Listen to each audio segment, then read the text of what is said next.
Apple has a core set of talents, and those talents are we do, I think, very good hardware design. We do very good industrial design, and we write very good system and application software. And we're really good at packaging that all together into a product. We're the only people left in the computer industry that can do that. That was a quote by Steve Jobs from December 2003. That's part of the very short book that I'm going to cover today, which is Steve Jobs in his own words. Over the next couple of months, I'm going to cover a few books about Steve, including his latest book, Make Something Wonderful, and some of the autobiographies and biographies that have been written about him. But thought I would start here. And so I'm treating this as a short. Yes, it's technically a book, but that's, it's relatively short and it's mostly quotes. And the reason that I wanted to share this book is Steve Jobs is one of my heroes. I know he's one of many people's heroes. And I was fortunate enough to get the chance to work at Apple. So I've seen a lot of how the culture actually works from the inside of the company. And so hopefully I have some useful things to add.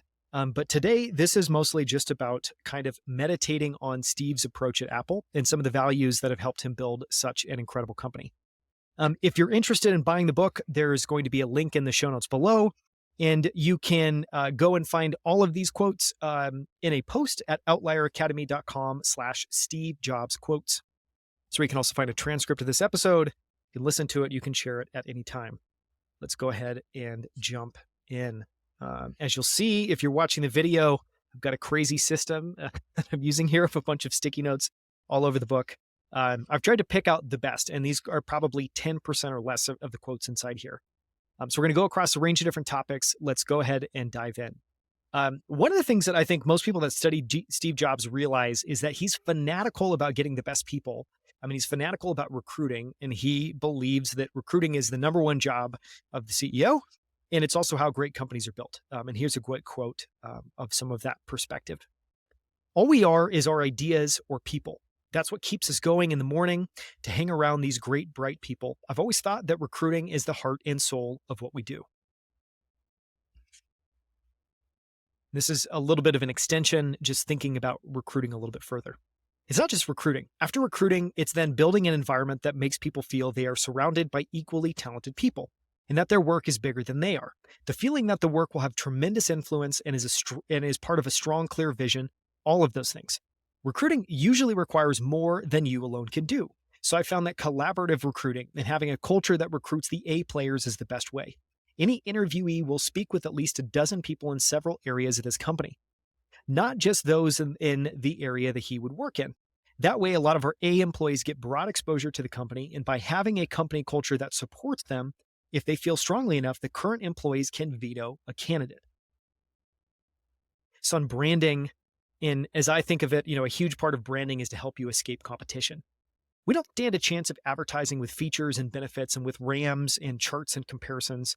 The only chance we have of communicating is with a feeling.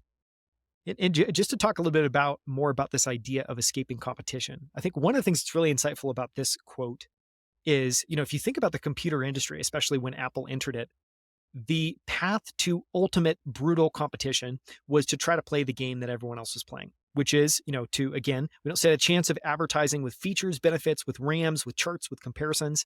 That is how you enter a field of endless competition. And I think one of the wisest things that Apple did was to escape competition by focusing on competing against a very different vector. And I think a great way of describing that's almost competing on a feeling, trying to create a holistic product experience that is remarkably better and revolving more around narrative and the stories you tell about the products you create, as opposed to just the technical benefits, which is obviously going to appeal to, in the broadest sense, a very small portion of the market. I thought this was interesting. If you study Steve's background, he had a lot of formative experiences that were just out of the norm, whether that's extended time spent in India. He has this broad set of life experiences he was able to pull from. Here's a quote on how he thinks about that. A lot of people in our industry haven't had very diverse experiences, so they don't have enough dots to connect, and they end up with very linear solutions without a broad perspective on the problem. The broader one's understanding of the human experience, the better design we will have. Absolutely. This is a little bit of a perspective of how Apple thinks about design. Look at this is focused on the iPod when it came out, and this is a quote from 2006. Look at the design of a lot of consumer products. They're really complicated surfaces. We tried to make something much more holistic and simple. When you first start off trying to solve a problem, the first solutions you come up with are very complex, and most people stop there. But if you keep going and live with the problem and peel more layers of the onion off, you can oftentimes arrive at some very elegant and simple solutions. Most people just don't put in the time or energy to get there. We believe that customers are smart and want objects which are well thought through. And I often like to think of design and the process of creating a product is really this. It's you want to have embedded in the product design process and the design process some of what I've thought of like valuable inefficiency, just meaning you're not trying to move linearly as quickly as possible from A to B. You're really trying to slowly, methodically, maybe not slowly, but you're trying to methodically peel the layers off the onion one by one by one. And how you get to a remarkable solution is you do that more than your competition. You do that you bring more diverse perspectives into the process, then you hold yourself to higher standards.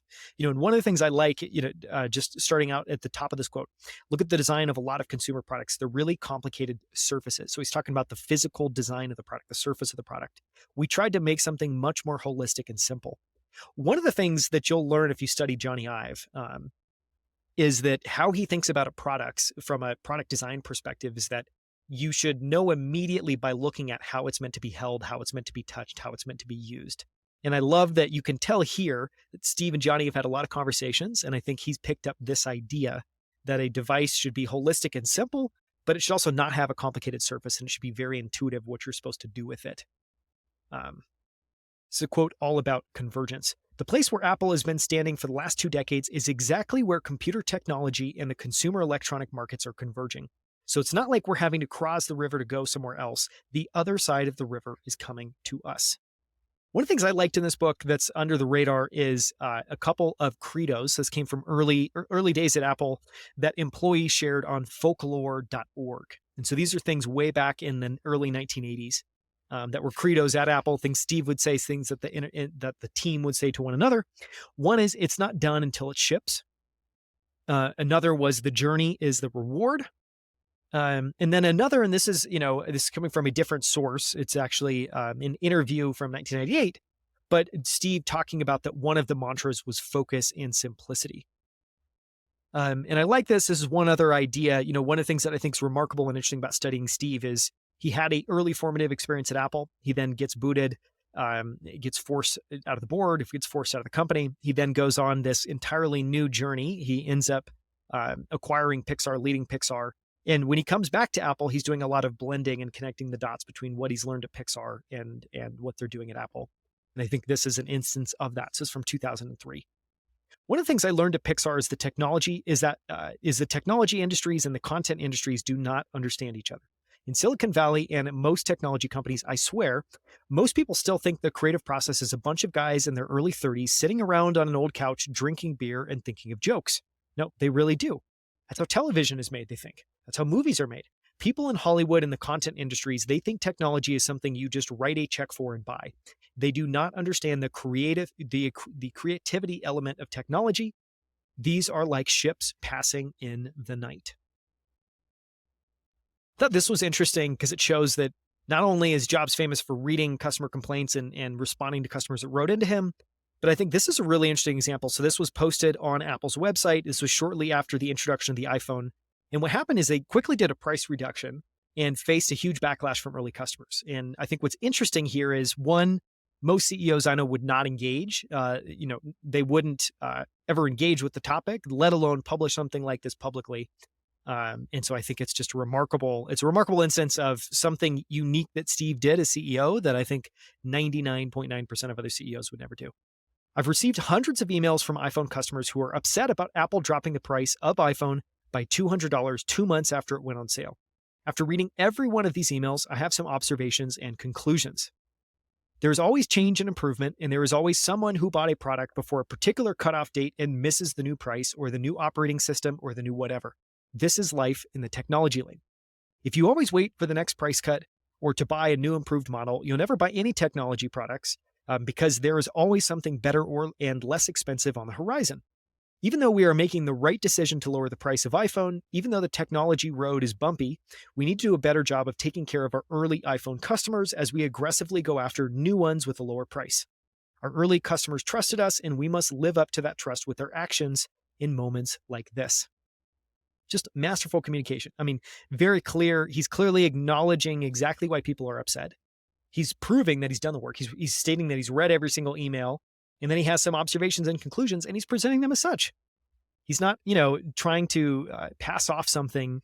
He's engaging with the actual critique. And I love, part of what I love here is this line, "This is life in the technology lane." And I just love the kind of ending sentiment. Our customers trusted us, and we must live up to that trust with our actions in moments like these. Exactly. It's also how you build brand love. It's not just the logo. It's not just the products. It's about doing actions like this that prove that you are deeply committed to customers. Now, these were interesting. This is 2 quotes from Steve on deadlines.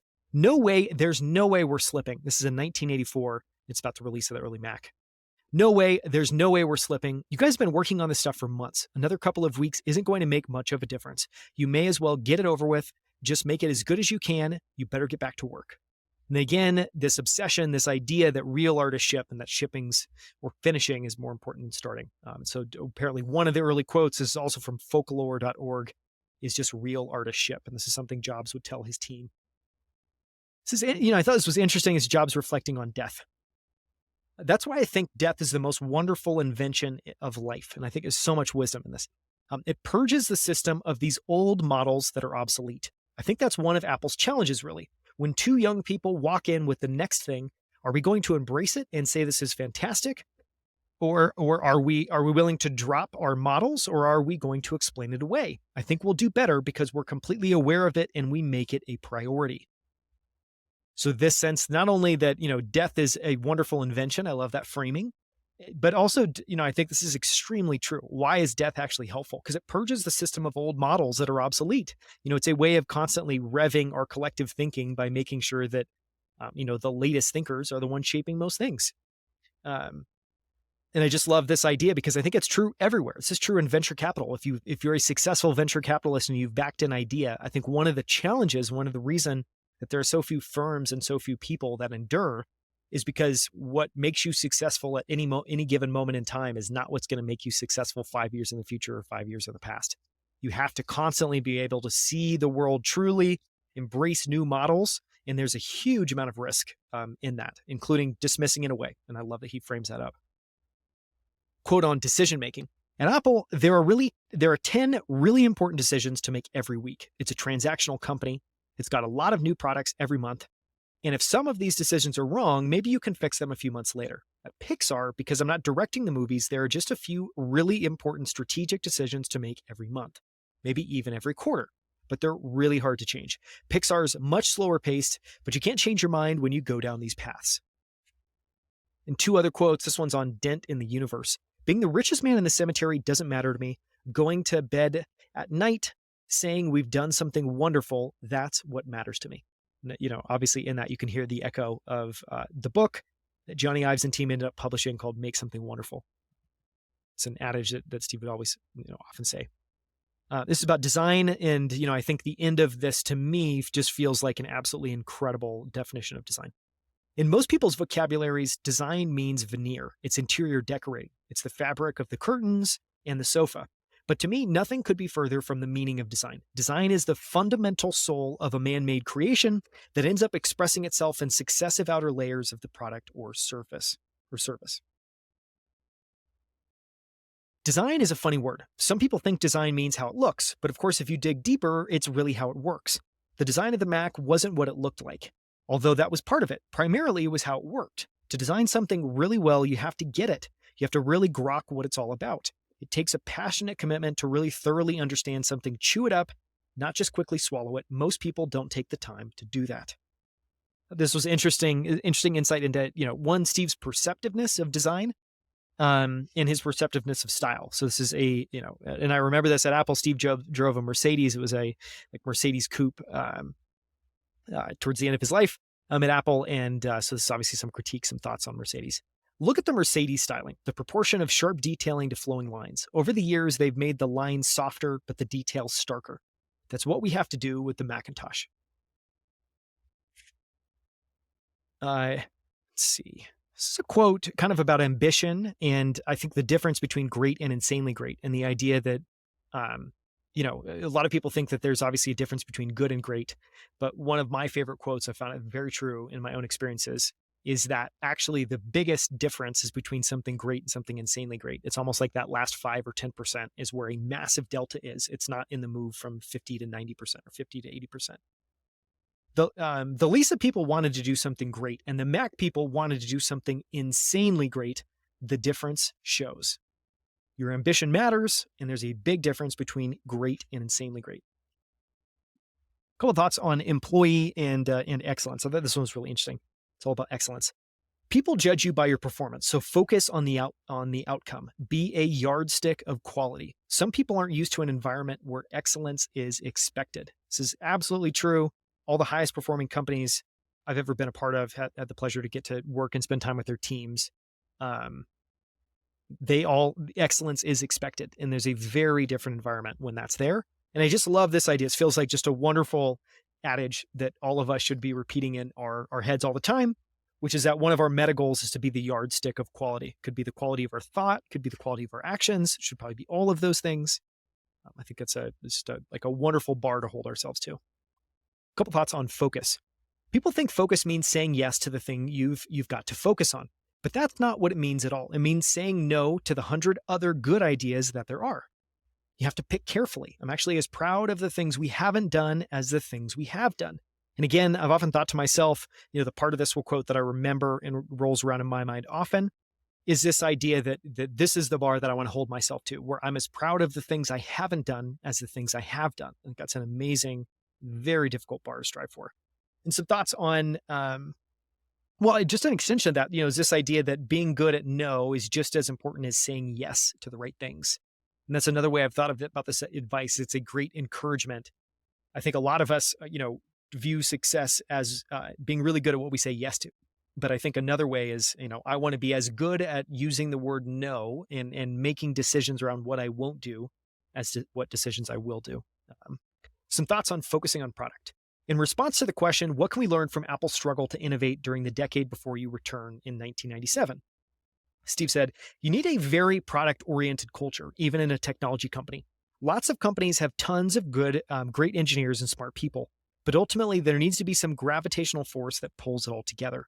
Otherwise, you can get great pieces of technology all floating around the universe, but it doesn't add up to much. And I think this is, there's some wonderful videos I'm going to share on social, but if you go and look up Steve Jobs' thinking around what a great product is, what you'll find is that for him, it was the culmination of everything. There's a wonderful video where someone challenges Steve at a talk, and effectively the point that they're making is, tell us what better from a technological standpoint you've done than some of your competitors. And this is about a particular product called OpenDoc. And Steve's point of view is wonderful, and it echoes a lot of what's in this quote, which is that at Apple, they always start from what is going to be an incredible experience for customers, or what can we offer customers that is new and unique and different? And then they're going to work backwards into figuring out the right technologies to unlock that. And that's really the right approach. And when you try to approach this the other way around, where you start first with really exciting technologies and try to work towards a customer application, it almost always fails. And it's because customers, and again, I think this goes into the profound wisdom of this idea that customers don't care about speeds and feeds and kind of the technical details. They care about what it will do for them. And so you want to anchor there. And so, I love the end of this quote. You can have a lot of, great engineers, you can have a lot of smart people, but ultimately there needs to be some gravitational force that pulls it all together. Otherwise, you can get great pieces of technology all floating around the universe, but that's not success. Success is what it adds up to. And so if it doesn't add up to much, it doesn't matter. I think that's just wonderful. It's divisive, but I think that is the right perspective. A couple of quotes here. This one about grace under pressure. Many times in an interview, I will purposely upset someone. I'll criticize their work. I'll do my homework, find out what they worked on, and say, God, that really turned out to be a bomb. That really turned out to be a bozo product. Why'd you work on that? I want to see what people are like under pressure. I want to see if they just fold or if they have conviction, belief, and pride in what they did. It's an interesting strategy. I haven't tried that one. It's an interesting strategy. Quote on great ideas. Ultimately, it comes down to taste. It comes down to trying to expose yourself to the best things that humans have done, and then try to bring those things into what you're doing. Picasso had a saying, good artists copy, great artists steal. And we have always been shameless about stealing great ideas. And I think part of what made the Macintosh great was that the people working on it were musicians and poets and artists and zoologists and historians who also happen to be the best computer scientists in the world. I think this is exactly also what I'm trying to do with this podcast is, trying to expose myself, trying to expose us to all of the best ideas and bringing those together into whatever we happen to be doing, whatever you happen to be doing, whatever I have to be doing at this moment in time. And I just love, why does this all matter? Because it all comes down to taste. How do you develop taste? You have to expose yourself to the best things, all of the best things. A couple of ideas around great products. Actually, making an insanely great product has a lot to do with the process of making the product, how you learn things and adopt new ideas and throw out old ideas. My philosophy is it's always been very simple and it has its flaws, which I'll go into.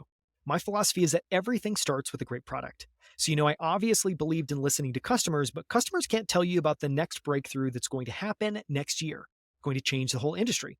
So, you have to listen very carefully, but then you have to go and sort of stow away. You have to go hide away with people that really understand the technology, but also really care about the customers and dream up this breakthrough. And that's my perspective, that everything starts with a great product.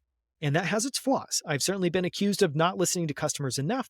And I think there is probably a certain amount of that that's valid. And I love, like my notes that I wrote down were breakthroughs come from understanding your customers, not from asking them what to create. And I think these, the reason I think this is interesting is this shows up heavily in actually how you go about building products. And I think one kind of remarkable idea here is rather than focusing on interviewing customers and literally trying to extract what they're looking for, just focus on getting to know your customers. Do calls where you actually spend time with them and see how your product or service fits within their day. Or maybe just understand the reality of different customers' days and the reality of their businesses and how that may or may not work with your product. And so this idea of like, you're not going and literally asking and pulling customers for what to build. You're steeping yourself in the reality of their lives and how they use your product. And if you do that, you're going to have a lot of great intuitions about what to build and what feels right and what doesn't feel right. Very like subtle turn of phrase, very different of how that gets applied in a company. I thought this was interesting, and it speaks a lot to one of Steve Jobs' heroes, and I'll talk about a couple more after I read this. But this is all, my note, this is all about interdisciplinary talents. I've never believed that they're separate. Leonardo da Vinci was a great artist and a great scientist. Michelangelo knew a tremendous amount about how to cut stone at the quarry. So he's obviously did a lot of work. He also knew how to cut stone at the quarry. He did a lot of phenomenal art with stone, but he knew about more of the process. The finest dozen computer scientists I know are all musicians. Some are better than others, but they all consider that an important part of their life. I don't believe that the best people in any of these fields see themselves as one branch of a forked tree. I just don't see that. People bring these things together a lot. Dr. Land at Polaroid said, I want Polaroid to stand at the intersection of art and science. And I'd never forgotten that. I think that's I think that that's possible, and I think a lot of people have tried. So here what we're seeing. So this is Steve in an interview in 1999, bringing up the origin of this idea. Everyone that studied Apple knows this phrase and this idea that they want to stand at the intersection of art and science. It actually came from Dr. Land, Edwin Land, who was the inventor of the Polaroid. Who's a fascinating figure. He's also one of Steve Jobs' heroes. And so I think what you're realizing here, if you pay attention, is Steve stole ideas from some of the smartest people in history and adopted them and applied them at Apple. You should too. We all should too. But that Steve carefully studied some of his heroes, and he had a collection of heroes that he knew a lot about. And Edwin Land was one of them. I think he's probably one of the most interesting figures. Nolan Bushnell was another. He's the founder of Atari and, weirdly enough, Chuck E. Cheese. He also hired Steve. He was the first person to ever hire Steve. And he has a book all about talent and hiring I'm going to be covering soon. And some of Steve's other heroes were Akito Morita at Sony, Walt Disney, and Henry Ford. I'll do an episode at some point on some of Steve's heroes, what we can learn from them. I thought this was interesting. I thought this was interesting. So this is Steve coming back to Apple after being gone, and one of the things that he did. When I got back here in 1997, I was looking for more room, and I found an archive of old Macs and other stuff. I shipped all that off to Stanford. If you look backwards in this business, you'll be crushed. You have to look forward.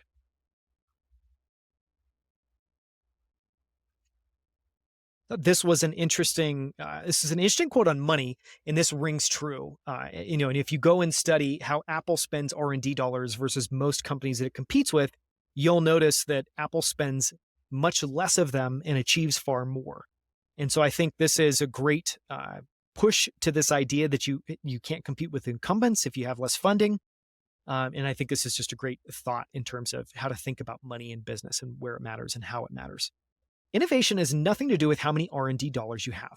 When Apple came up with the Mac, IBM was spending at least 100 times more on R&D, 100 times more. It's staggering.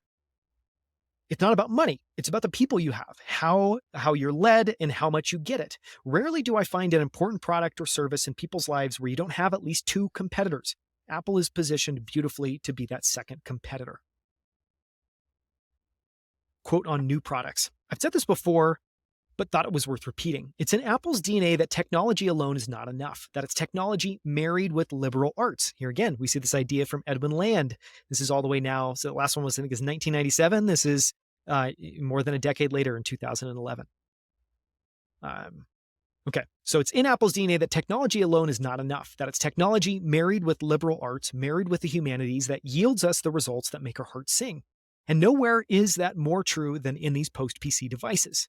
And a lot of folks in this tablet market are rushing in and they're looking at this as the next PC.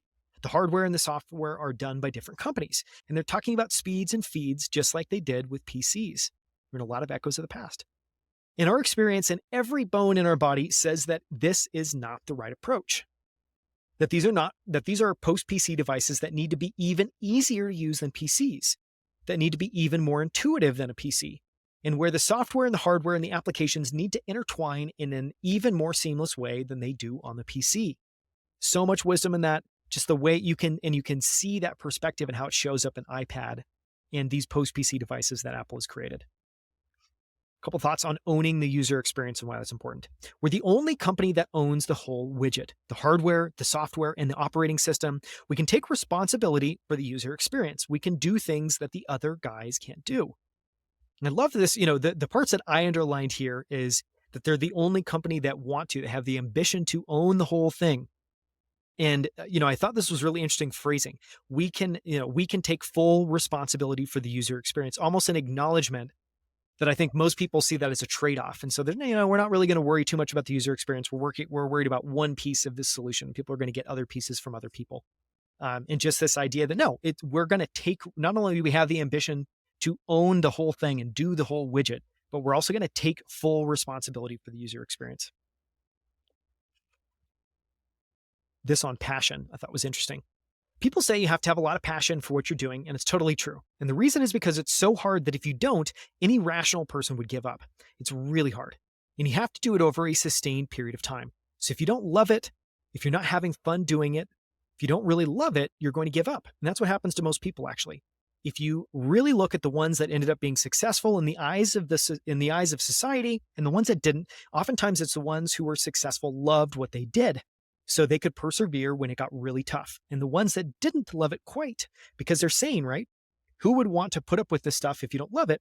So it's a lot of hard work and it's a lot of worrying constantly. And if you don't love it, you're going to fail. Similar thought on perseverance. I'm convinced that about half of what separates the successful entrepreneurs from the non-successful ones is pure perseverance. Unless you have a lot of passion about this, you're not going to survive. You're going to give up. So you've got to have an idea or a problem or a wrong that you want to right that you're passionate about. Otherwise, you're not going to have the perseverance to stick it through. And I love this. Obviously, there's a lot of positive sources of passion.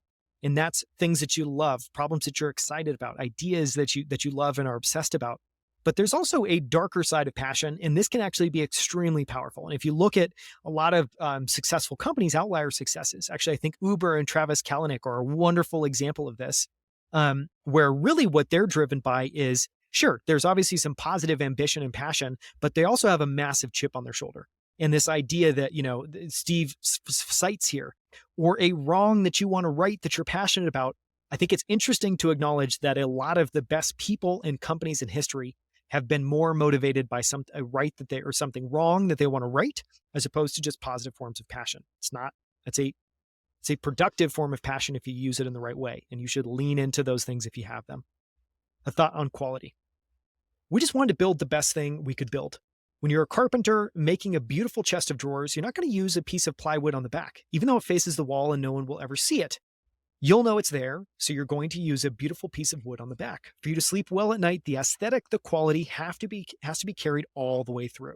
And I've often thought of this definition, this idea. It's also been stated as like painting the back of the drawer as a chest drawer that might go inside something. So Steve is talking here about, in the back of a drawer where you're not going to see, or in the back of a chest of drawers. Making sure that you're using the same wood that you're using on the front, like the coherence, the holistic thing matters. I've often thought that idea to me is the real, when I think of the definition of craftsmanship, it's caring as much about the unseen details as about the seen details. And the fact that people can sense that stuff. I think there's a lot of wisdom in that, and I've found that very true myself. Quote on repeating success and one on risking failure. There's a classic thing in business, which is the second product syndrome. Often companies that have a really successful first product don't quite understand why that product was so successful. And so with the second product, their ambitions grow and they get much more grandiose, and their second product fails. They fail to get it out, or it fails to resonate with the marketplace because they really didn't understand why their first product resonated with the marketplace. It happens all the time. Risking failure. And again, this is Steve Jobs citing one of his other role models from a very different vein, Bob Dylan. One of my role models is Bob Dylan. As I grew up, I learned the lyrics to all his songs and watched him never stand still. If you look at the artists, if they get really good, it always occurs to them at some point that they can do this one thing for the rest of their lives, and they can be really successful to the outside world, but not really successful to themselves. That's the moment that an artist really decides who he or she is. If they keep on risking failure, they're still artists. Dylan and Picasso were always risking failure. The Apple thing is that way for me. I don't want to fail, of course, but even though I didn't know how bad things really were, I still had a lot to think about before I said yes. I had to consider the implications for Pixar, for my family, for my reputation. I decided that I didn't really care, because this is what I want to do. If I try my best and fail, well, I tried my best. And I love this phrase. If they keep on risking failure, they're still artists. I think it's also true about entrepreneurs. If they keep on risking failure, they're still entrepreneurs. Simplicity. As technology becomes more complex, Apple's core strength of knowing how to make very sophisticated technology comprehensible to mere mortals is in even greater demand. I think this describes so much of Apple's success.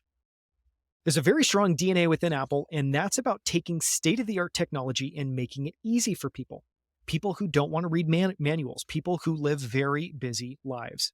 I think another way of thinking about this is technology has given us so much, and yet the way that technology is packaged matters an immense amount. And when you can package something extremely sophisticated in a simple interface that we can all use and easily understand as humans, you unlock something magical.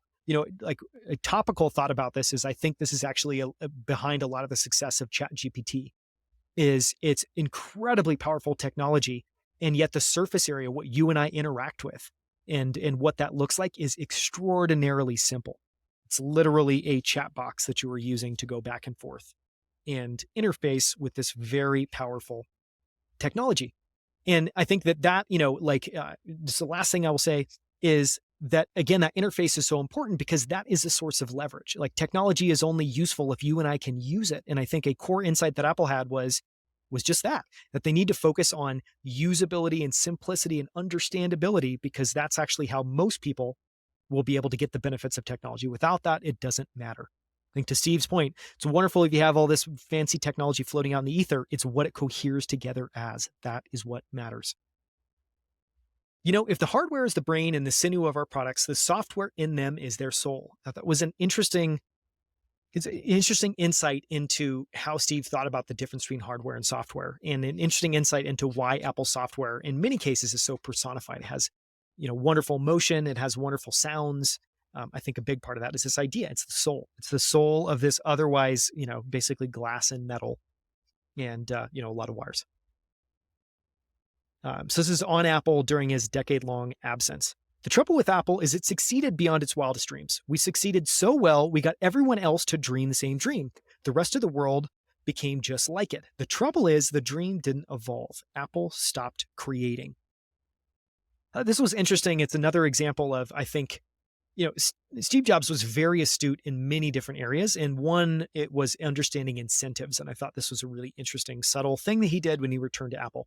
At Apple, we gave all of our employees stock options very early on. We were among the first in Silicon Valley to do that. And when I returned, I took away most of the cash bonuses and replaced them with options. No cars, no planes, no bonuses. Basically, everybody gets a salary in stock. It's a very egalitarian way to run a company that Hewlett Packard pioneered. Again, the founder of Hewlett Packard was one of Steve Jobs' other mentors, and that Apple, I would like to think, helped established. And so again, this idea that we don't do bonuses, we don't do cars, we don't do planes. Everybody shares in the upside of what we're creating, and the best way to do that is with stock. And as much as stock options are derided, I think Steve does a great job of framing it up into why it actually matters, which is its incentives. We're all rowing in the same direction. We all care about the same thing. This was interesting. It's another insight that Steve pulled from Pixar and then applied at Apple. We've pioneered the whole medium of computer animation, but John Lasseter once said, and this really stuck with me, no amount of technology will turn a bad story into a good story. That dedication to quality is really ingrained in the culture of this studio. Thinking through the problem. Once you get into the problem, you see that it's complicated and you come up with all these convoluted solutions. That's where most people stop. And the solutions tend to work for a while. But the really great person will keep going, find the underlying problem, and come up with an elegant solution that works on every level. That's what we wanted to do with the Mac. Again, this relates to a quote we had earlier about peeling the onion and the fact that you just have to keep engaging, keep stripping away layers, keep answering questions. This is from Steve's commencement address at Stanford University. Your time is limited, so don't waste it living someone else's life. Don't be trapped by dogma, which is living with the results of other people's thinking. It's such an interesting insight. Dogma is living with the results of other people's thinking. Don't let the noise of other people's opinions drown out your own inner voice. And most important, have the courage to follow your heart and intuition. They somehow already know what you truly want to become. Everything else is secondary. Quote on vision. We're gambling on our vision, and we would rather do that than make Me Too products. Let some other company do that. For us, it's always the next dream. Steve also really prized wisdom. He's a student of history. I don't think he gets enough credit for that. This quote was interesting. It's from 2001. I would trade all of my technology for an afternoon with Socrates. And, so Steve, this is also in that Stanford University commencement address, shared this. And I think it's really interesting because obviously Steve had this experience where he gets booted out of Apple, this company that he creates that was wildly successful in the early days. And that's obviously, there's a ton of trauma. There's a ton of baggage that comes with that, negative baggage that comes with that. But I thought this insight that Steve had was very powerful. The heaviness of being successful was replaced by the lightness of being a beginner again, less sure about everything. Freed me to enter one of the most creative periods of my life. An allusion to the popular saying by Zen master Shunryu Suzuki, in the beginner's mind, there are many possibilities, but in the experts, there are a few. There are only a few. And that's it. For more, I highly encourage you to read the book. It's again, Steve Jobs in his own words. There's many books written about Steve. This one is great. And what I read to you again was probably 10% of the quotes in here. They are my favorites. I highly encourage you to get your own copy and go and underline your own quotes. You can purchase it. Again, there's a link in the show notes. You can also go and find all of my highlights, all of these quotes, as well as a transcript of this episode at outlieracademy.com/Steve Jobs quotes.